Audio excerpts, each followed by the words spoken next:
Sunshines, and welcome back to my channel. Today I am finally getting up my very long-awaited pageant makeup tutorial. I have to be honest, you guys, it's been an absolute fiasco getting to this point. This has got to be like the 8th time I've filmed this video. It's the 2nd time this week. Oh no, the 3rd time this week that I have attempted to film this video. The first time, the lighting was just atrocious, and I do want to warn you that it's not great this time either, because I am trying to figure out the lighting and filming setup in this room, and I don't know what I'm doing, so it's very much a trial and error situation. You'll even see the lighting switch up a couple times throughout this video because I was kind of just trying to get it right for you guys, but I'm not sure how to do that yet, so please just bear with me while I figure the lighting out in this room. And then the second time I went to film this video before work yesterday, my camera went from having 2 bars of battery to absolutely no bar of battery in like 5 seconds. So that one did not get filmed at all. And I didn't want to film on my phone again because I wanted it to be a little bit better quality for you guys.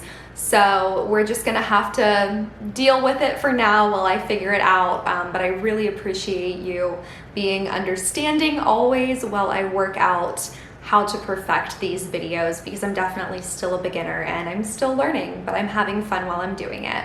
After that very lengthy introduction, let's go ahead and get right into the makeup. This is the look that I will be showing you guys today, and I'll insert some photos of it as well. This is the look that I do for all of the events and on stage during pageant weekend.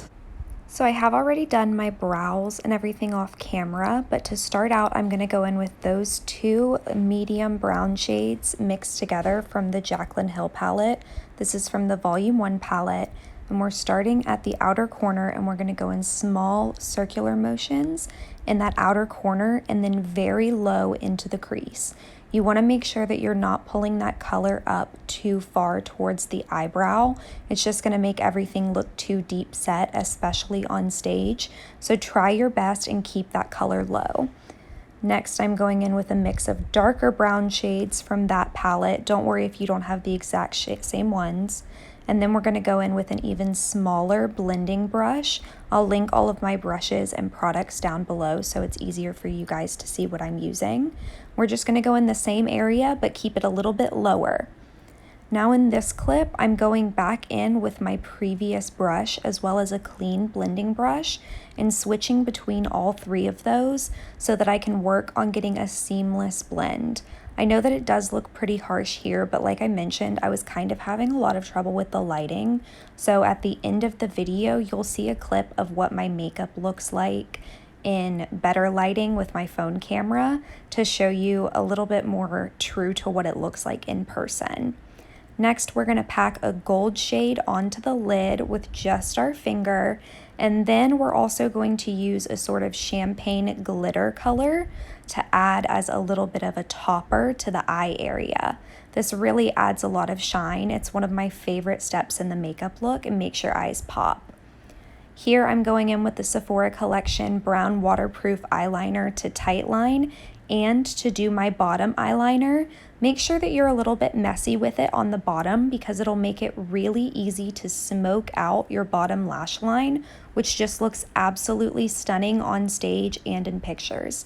It's another step that's totally gonna make your eyes pop, and it'll be so beautiful. It's one of the moments when I really notice my makeup kind of finally starting to pull together, because up until this point, it is very much a trust the process type of look.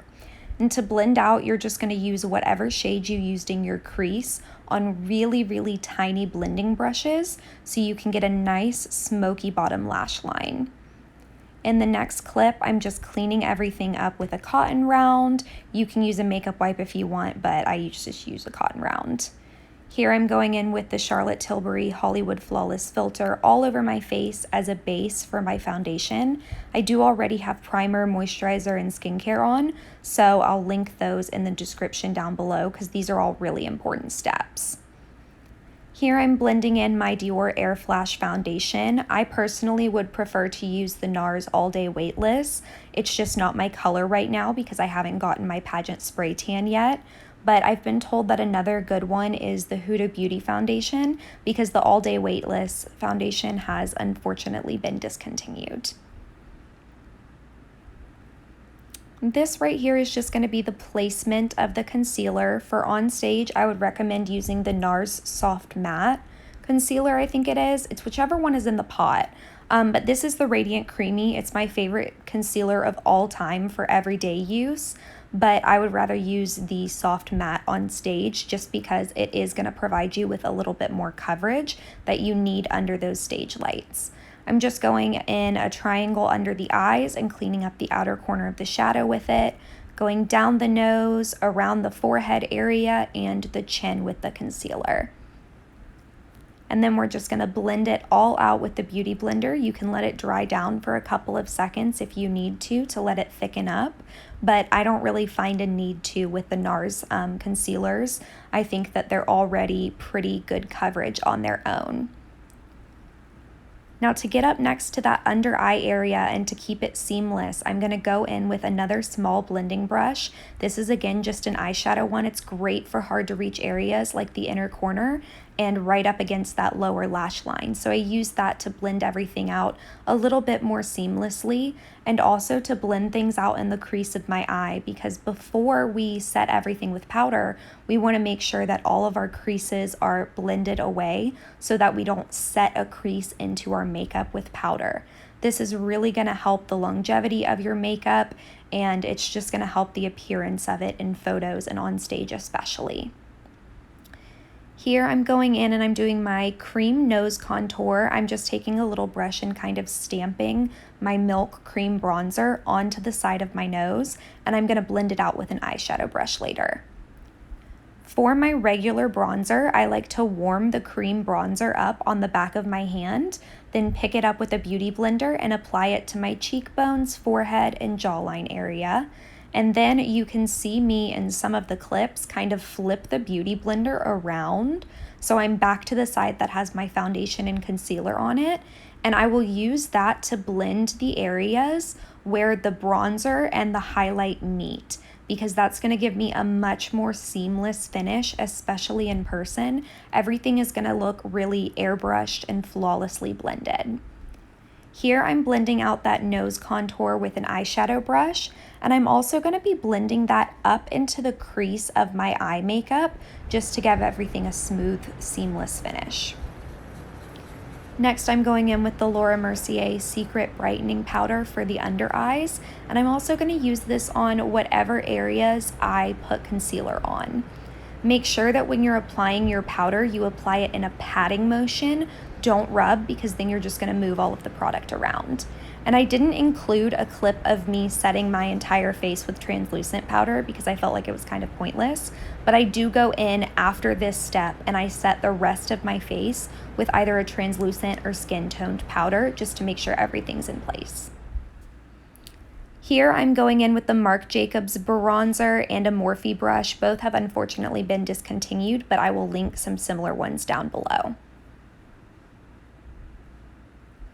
And then my favorite part, the cream blush. I'm using the Milk Work and I'm just patting it in on top of the apples of my cheek and the high points of my cheekbones.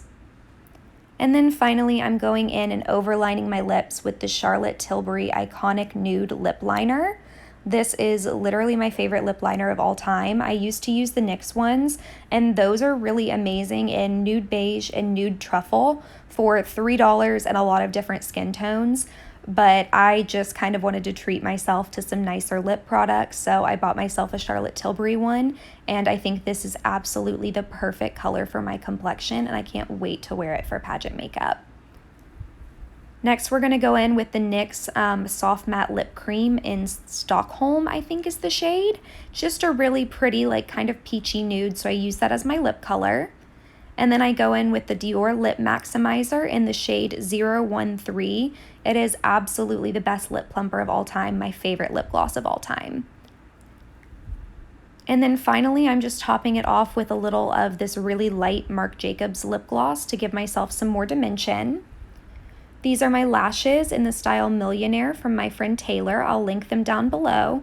And then here I'm just wiping that bake off of my nose and showing you guys what the makeup actually looked like in better lighting since my camera didn't pick it up. If you made it to the end of the video, I just want to give you a huge thank you from the bottom of my heart. I appreciate you so much.